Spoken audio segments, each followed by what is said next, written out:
Louisiana Republican Senator John Kennedy. Senator, about half an hour from now, there's going to be a grand event on the South Lawn of the White House. President Biden tweeted about it earlier today, saying, quote, "Exactly 4 weeks ago, I signed the Inflation Reduction Act into law. So today, we're celebrating. Tune in at 3 p.m. Eastern Time as I deliver remarks and welcome the leaders and advocates who made it happen to the People's House."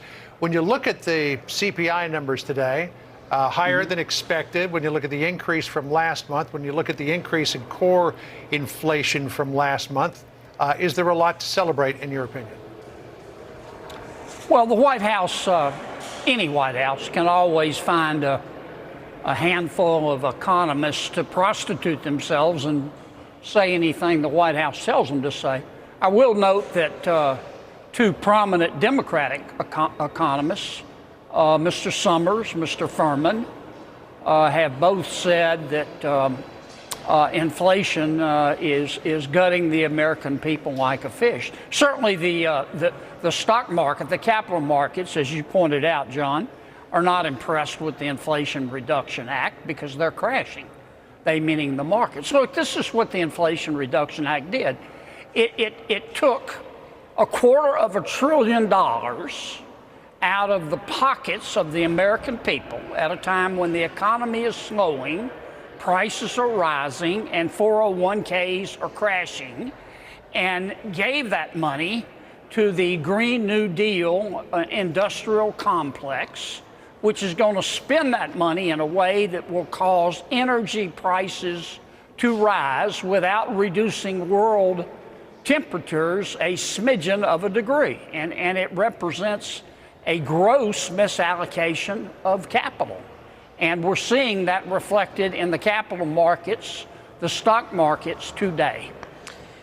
The press secretary just took a few questions on this. She was challenged on the Dow falling as a result of this. Really, a real warning about the American economy and where inflation is going from here. But still, she says we're going to hear from the president a short time ago who said this is reason for celebration. Listen.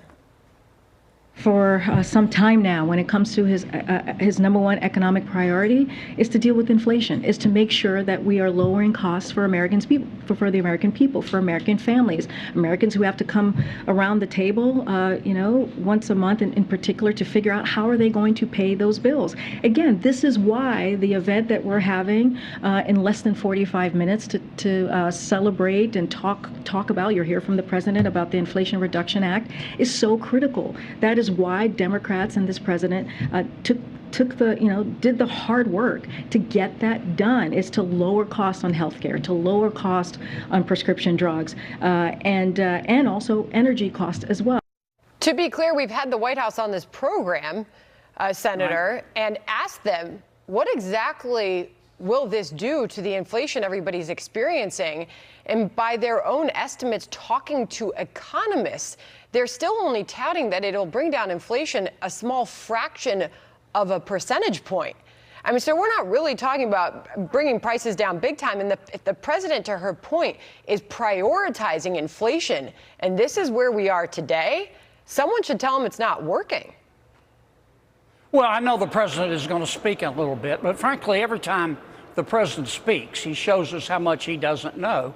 I don't dislike the president. Is he a perfect person? No. Does he try to get better every day? Also no. And therein lies the problem.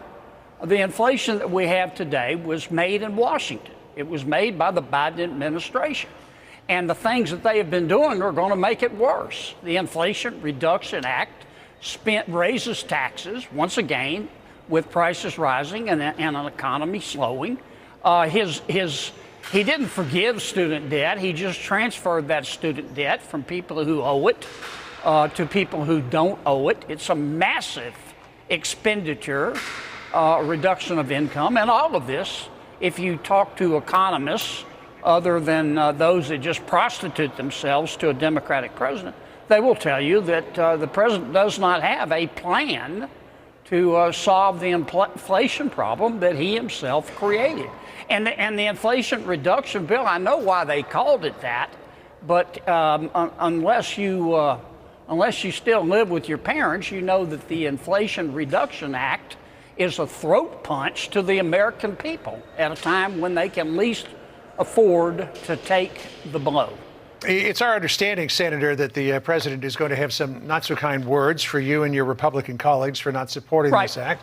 Apparently, he's also going to single not you particularly, but Republicans out for opposing the hiring of 87,000 IRS agents, which are critical to this plan.